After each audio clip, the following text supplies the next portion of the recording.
Hey everyone, how's it going today? I want to share with you guys real quick some mental vitamins I was listening to that was really, really good.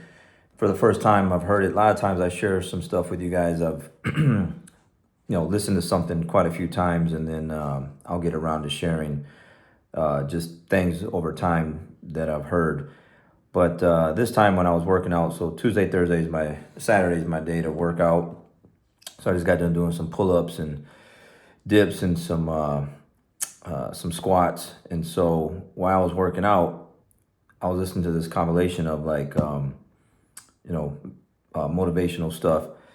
And one of the things that grabbed my attention was this right here. When you work for something, you have a different type of attachment to it. Okay, when you work for something, you have a different type of attachment to it.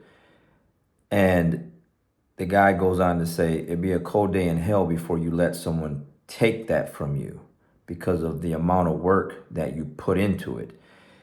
And I just started thinking about that. Like, yeah, man, that's right. Like when you're given something, someone gave it to you. It's free. You didn't have to work for it. They just like, here you go. And so there was no blood, sweat, and tears behind it.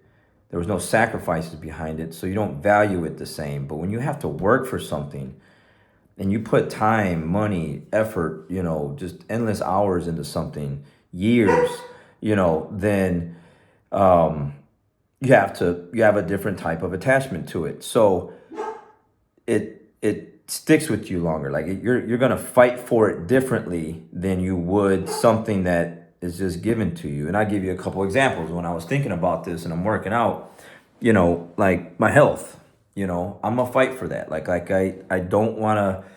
There's days I get up and I have good sleep. I feel good, mentally, physically, and I wanna, kill a workout, kill a run, go to jiu-jitsu class and get after it. And then there's days where like I don't sleep well. I got a lot of things going on. I don't feel like working out, running, training. But I start thinking about like, man, if I don't run, I'm gonna lose my cardio. I'm gonna lose my conditioning. If I don't train, my jiu-jitsu is not going to be the same. If I don't, eat right, my health isn't going to be the same.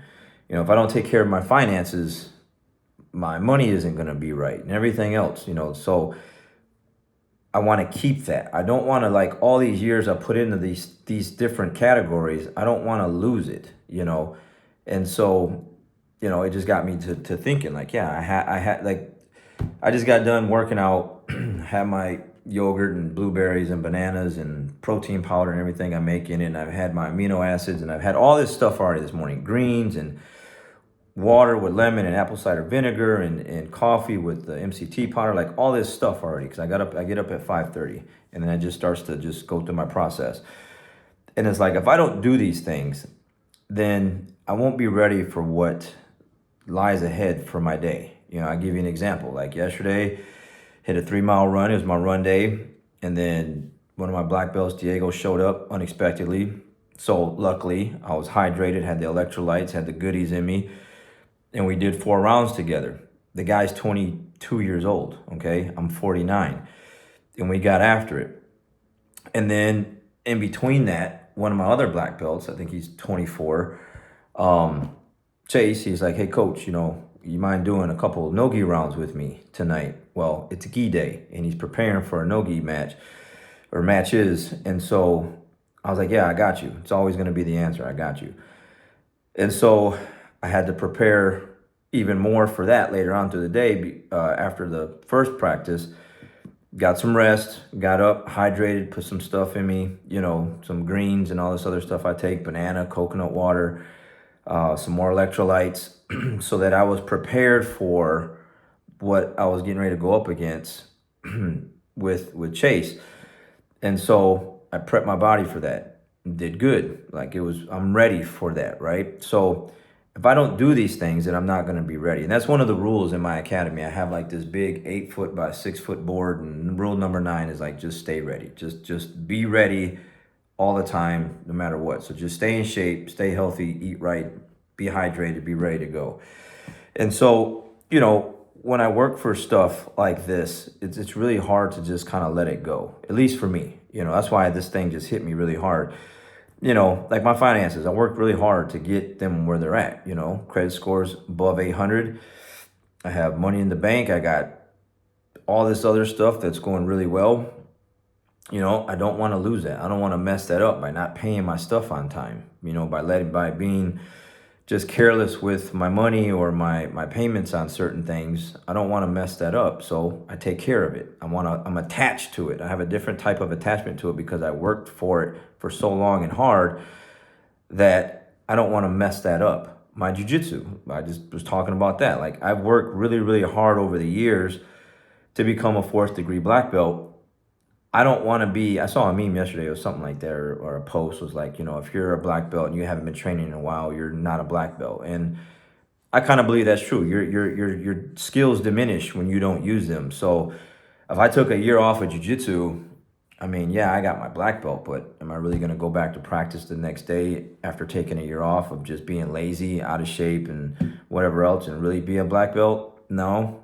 I mean, I have black belt knowledge, but can I train like one? Probably not. So I have to stay on top of that. I just never take a break, okay? I'm always training because I worked really, really hard over all these years, time, money, thousands of dollars on private lessons and seminars and this and that, to where, like, I'm never going to let that go. I will always have those skills. It's like a superpower for me. So why would I let that go? Why would I stop training? There's a lot of people I know, they stop training.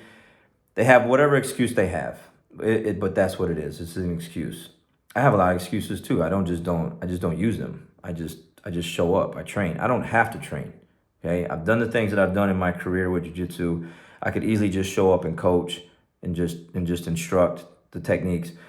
But, like, I don't want to lose those skills. And I like the fact that when, I have a 24-year-old black belt that needs help for a competition, that he can come to me and ask me for some help training, not just advice, but training, so that I can help him prepare for that and stuff like that. So, and then my business, I'll give you guys something I haven't really talked about. I think I might have mentioned it once or twice, but, I've had a lot of people over the years. I've been in business for 16 years, and it's very, you have people try to take that from you in any kind of way, try to mess that up. Excuse my dog, Ace, cut it out.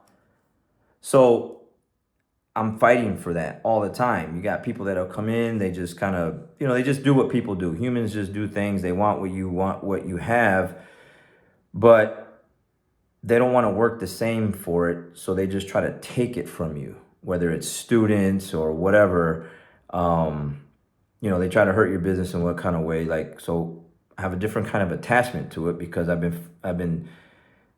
put everything into it. I don't have another job. Like, there's other instructors in the area that have a day job, and then jiu-jitsu is like their side thing. Well, I don't have a side thing. Like, this is my thing.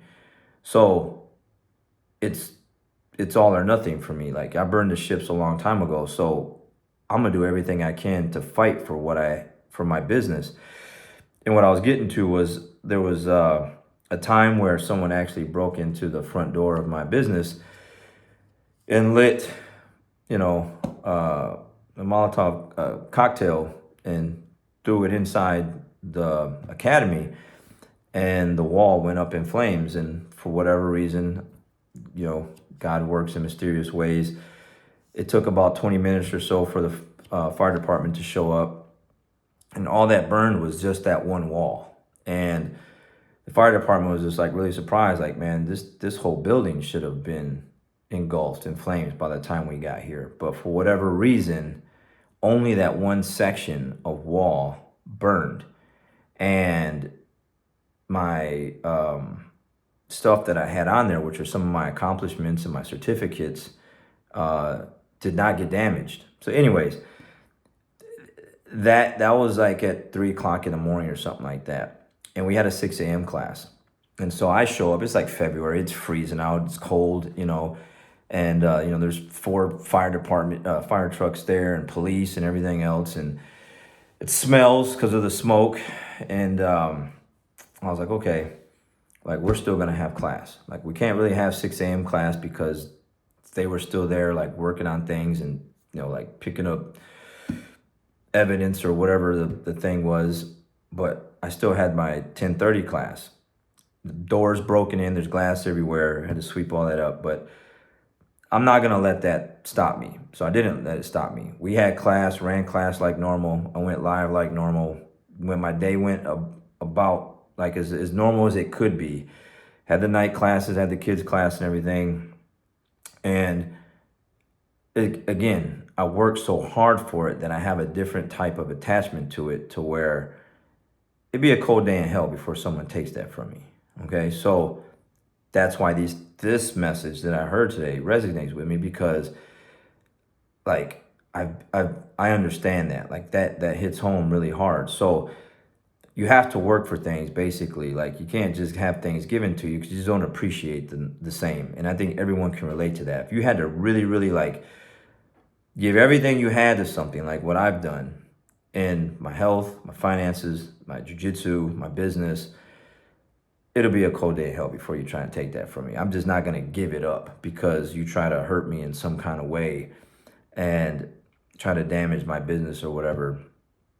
It's just not going to work. Like, if anything, it fires me up to do like even more stuff and go after it even more, versus like cower down and be like, all right, let's just close up shop and let's just quit and let's just let my health go to crap and let me put on 20, 30, 40 pounds of unwanted weight and look horrible and not shave and not cut my hair and not, like take care of myself and let my jiu-jitsu go to crap as well. Like, why would I do that? After all these years and years and years, actually decades of just taking, going through all this stuff, I'm not letting it happen. I'm just not. And I know people that allow those things to happen. And I always kind of ask myself why. Like, why do you let your health go like that? Why did you let your skills diminish like that? Why did you let your finances fall apart like that? Why did you let your whatever fall apart like that? Like, you should have a different type of attachment to it and the attitude of, yeah, it'd be a cold day in hell before someone takes that from me. So, good stuff, man. I wanted to share that with you guys. I heard it for the first time today. Thought it was really good and could help someone out there just kind of rewire the way they're thinking, get up off the couch and get after it. All right, guys, catch you on the next one. We'll see you.